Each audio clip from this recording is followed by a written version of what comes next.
Hi everyone, Mary here. If this is the first time that you are watching one of my videos, let me tell you that this channel is the best place for language teachers looking for tips, ideas and recommendations. So my mission here is just to make language teachers' lives easier. And I don't know about you, but many of my current students are asking me to focus my business English lessons only on marketing skills, to the point that I'm calling these lessons marketing lessons.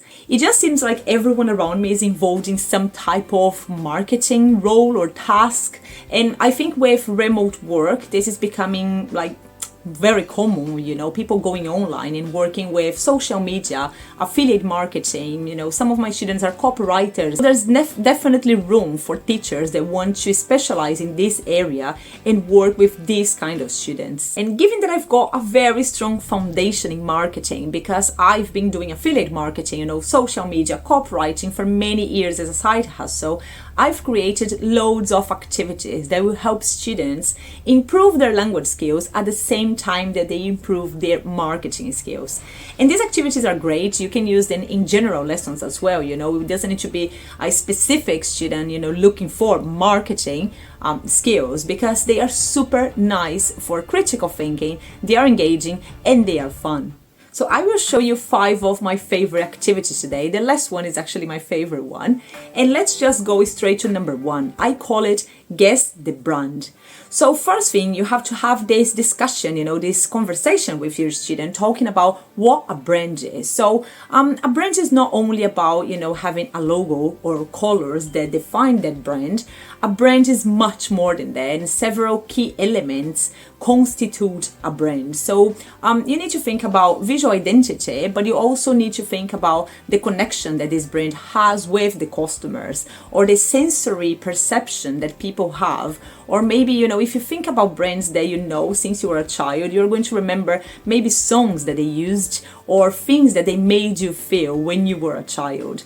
So after they understood that, you are going to divide it in groups. If you are, doing groups, if it's a private one-to-one lesson, you can just adapt, and you can play with the student. And basically you're going to tell them to sketch some hints about a brand without telling the name of the brand. Examples of things that the students could write. Just do it. Or America runs on dunking. Or maybe they can draw stuff. They can draw a bull with wings. Or they can draw a hamburger with a king's crown. So the idea of it is just to give the other group hints, so this group can try to guess what brand is without knowing, without seeing the logo or without knowing the name. One very nice example that I had not long ago, I had 2 groups, and one of them, they just drew a cup with a name on it. So just this one should be enough, for us to kind of recognize that brand. But they went further, and they also had an image of a lady working, on her laptop in a restaurant. And when they were talking about this brand, they were talking about sirens, and they were talking about having this perception of a place that you can go, you feel warm, and you can work. So they were talking about Starbucks. Yeah, so ask students to try to keep it simple, because obviously some brands are not recognized. So it needs to be something that other students are likely to know. Well, activity number 2, I call it Find the Leaders. So that every market, every industry has 2 or 3 leaders. So let's say that we are thinking about sportswear. Probably most of us are going to think about Nike, Adidas, maybe Puma, right? So what you're going to do is you're going to ask your students to choose an industry, and then we have to brainstorm together and see who the leaders in this industry are. And once you've got these 3 brands, these 3 companies chosen, your students will have to talk about why they think these companies are so good, are the best at what they do.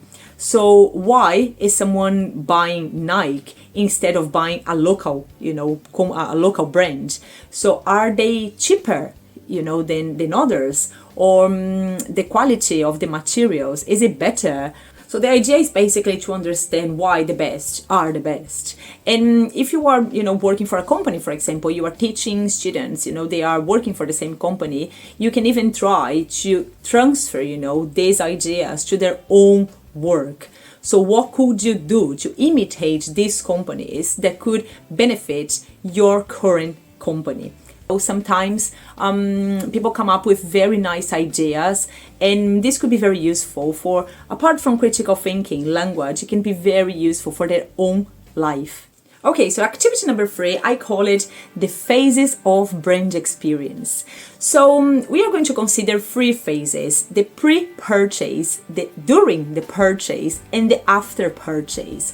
So this means that when we are going to buy something or a service or a product, we always have to take some things into consideration before buying it. So why do you go to that restaurant and not that one? So, well, I go to that restaurant because, the food is better, or maybe it's a new one that I want to try. So you always have to think before, going to the place and making a purchase. So we've got this first phase. The second phase is during the experience. So when you are at the restaurant, for example, you are eating, you see that the waiter is very fast, the service is very good, you are super happy, it's super clean, the music, the background music is very pleasant. So this is during the experience. And after the experience is what happens after you left the place. So let's say, for example, that they took a photo of you during this dinner, and after this they posted your photo on social media just saying thank you for coming, this is a great customer, or something like that. So the activity is basically analyzing these phases. Obviously you have to choose a product or an experience or a service, before you start this discussion. So let's say I had students before talking about how to choose a university. So they said, okay, so in the pre-purchase phase, we have to take loads of things into consideration. We have to see the subjects that they offer, the teachers, the professors, are they qualified? And where is the university? Can I have online lessons instead of going to the physical place? In the during phase, students are going to judge, let's say, the materials or the classrooms. Are they comfortable? Is there a canteen so I can go and buy something when I'm hungry?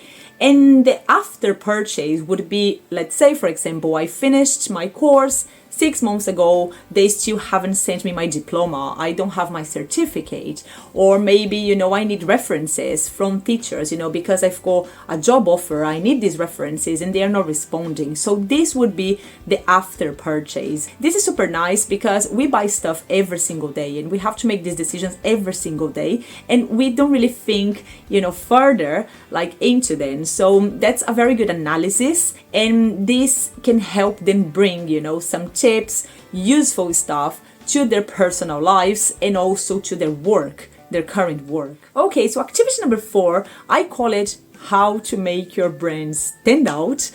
So people nowadays, they are looking for experiences. They don't want just products, just let's give an example. Let's talk about these soft drink cans that you could have your name on it, like printed on it. That's nothing super special, but it gives a sense of exclusivity. It gives a sense of, well, they personalized this bottle or this can just for me.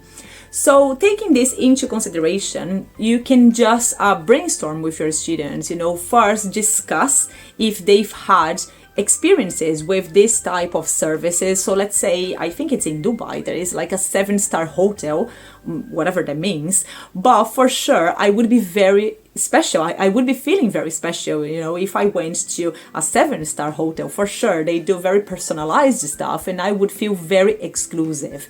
So what you have to do is just to brainstorm with your students and talk about their current work, or if they are super young and they don't have any type of job experience, they just are interested in marketing, you can just think about a brand that they know, and you are going to brainstorm what you could do or what the brand could do to make people feel more exclusive. I'm going to give a personal example that I loved it. Yeah, so not long ago, I'm a big fan of chocolate, and there was a brand here in Spain, where I'm currently living. They were just adding sentences to the packaging of the chocolate. So they were saying, thank you, you are the best, and all this kind of stuff. So this was amazing because basically when I bought that chocolate, I bought it thinking about, someone that I really like, and I thought about giving this person not only the chocolate, but also the message. It's a very small thing. Probably they didn't even spend too much money on it, but this is something that can make customers love you more than just an average chocolate, right? So brainstorm with your students, think about this. Always, you can do this orally, or you can always, try to make this a writing, task as well. And you're going to come up with loads of ideas, and this is going to be very helpful for them as well. Well, in the last activity, number 5, I call it, I don't really have a name for it, but let's call it brand ambassador analysis, for example. So, the human beings, we love seeing social proof. We love, like reading reviews before buying a product and knowing that, well, loads of people used this product before me and they are happy, they are satisfied. And even better, if it's a celebrity, that means, wow, the product is super good, because if this person, super rich, super famous, they are using this brand, they are using this product, it's because probably something really good. So many companies, they use celebrities, they use people that are authority in one topic to promote their products, their brand, So the first thing they have to do is to find someone that aligns with the values of the company. Obviously, they have to make sure this person is not going to be involved in scandals, polemic stuff, or, things that could go wrong, like with, regarding the personality of the person. And then they are going to use this person, on social media or TV ads, just to promote the product. So what you're going to do with your students is, there are loads of things that you can do around this topic. So one nice thing, one nice part of the activity is choose someone that most of your students know and one brand that this person is promoting. So let's say Cristiano Ronaldo is promoting this watch brand called Tag Heuer, I think it's pronounced. Why would he be a good fit for this brand? So you're going to brainstorm with your students and you're going to say, look, he's a sportsman, but at the same time, he's very successful. Or at the same time, he's a determined person and he's always on time and he's always doing things right. So that's why it's good for this company to have their image associated with this person. So this could be, you can go further, and this could be fun to find celebrities that they were not a good match for the companies, or while they were promoting, the products, they did something wrong in life, let's say. So they were, involved in kind of illicit activities, and then they had to stop promoting the brand. So you can also analyze these cases. And then a third part of this activity, you can basically choose a brand or talk about the current brand that your student is working with and try to find the perfect ambassador for this brand. So let's say, for example, I've got, my YouTube channel with teaching services, so I also talk a bit about neuromarketing. So who would be a celebrity that would be aligned with these values, So who would be a person that I would hire and why? So you brainstorm with them again. As the other activities, you can do this orally, or you can just, ask them to write, to list adjectives. This is very good for adjectives. And then you just talk, you discuss, you have fun, and they learn. Well, and these were the activities for today. So if you liked, just let me know in the comments. And if you want more videos like this, talking about marketing activities, let me know and I'm going to do more. Thank you.